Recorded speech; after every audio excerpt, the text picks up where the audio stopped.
Hare Krishna. This morning I woke up and got a message from Govinda Maharaj, and all it said was that Indra Prabhu had left his body. Probably it's not news to anyone who's listening, because he was a well-known, well-respected, well-loved person, and I've gotten many messages since then, so devotees are in the know that somehow some gas cylinder exploded in his room, according to the Vrindavan web page. The information's already on there. The link is here. You can look at the details. And it's a great loss, as all Vaishnavas are a great loss, particularly Indra Prabhu. I think among Prabhupada's followers was really outstanding in his contribution to promote the cause of the holy name, the chanting of the holy name. And he influenced many, many, many, many people. Perhaps in the way that Indradyumna Maharaj spreads chanting of the holy name worldwide with his festivals and personal example of going on Harinam. Indra Prabhu showed how to chant in Vrindavan. And Srila Prabhupada wanted this Akhanda Kirtan, non-stop Kirtan in Vrindavan, Mayapur as well. And Indra Prabhu has been, I think he made it happen and ensured that it continued to happen over the years. And not only that, but just by his personal example, he started to,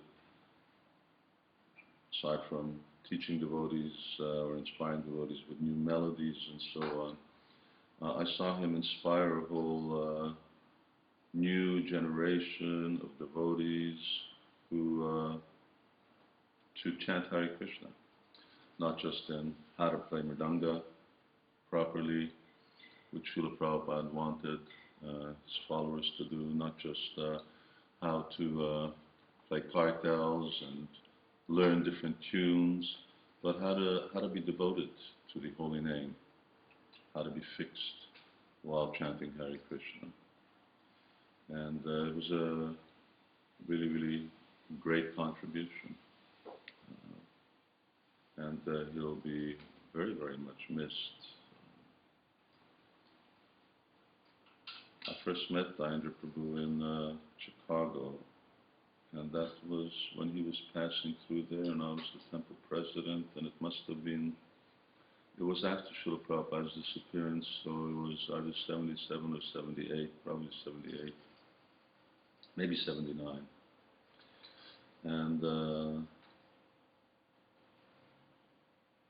I remember he was staying down in the basement where we had our bookstore, and he stayed there for some time.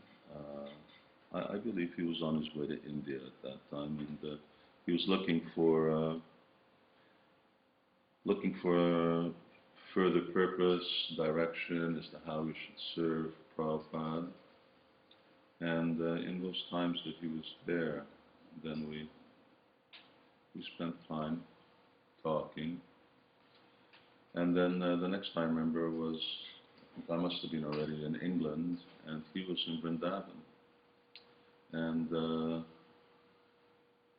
he used to go to America. I remember meeting with him on top of the guest house roof, and he was telling me about how he was living in Vrindavan and going to the west where he had a van, and he would open the van in New York on the street and do bhajan from the van and get people to chant Hare Krishna. He really found his niche in promoting the chanting and became very, very expert himself. But then at a certain point, he just stayed there in Vrindavan, and I believe he got his Indian citizenship so that he didn't have to actually leave any further. It was many devotees who, for them, young devotees, also Ayendra was a great source of inspiration, because I didn't spend so much time in Vrindavan even when I was in India over the last 10 years. I was mostly in Govardhan, and in Govardhan I would be working with Keshav Bharti Maharaj. So my interaction with him was less, although I remember him coming out to Govardhan and we were talking there about Venu Gita. And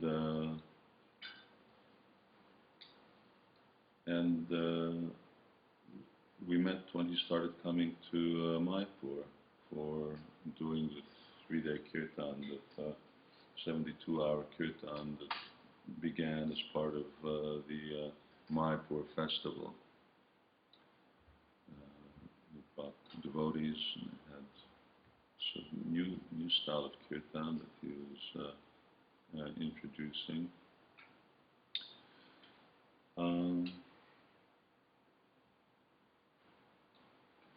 And then the last we met was when last year, when I went to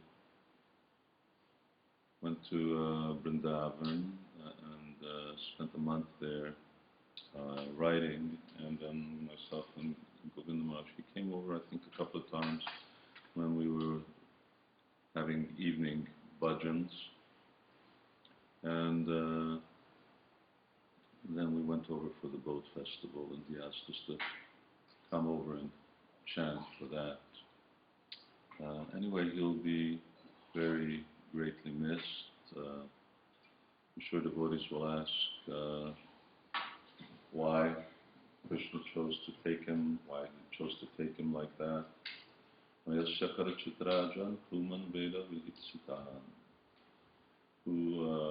can say, why should I say why he left his body like that?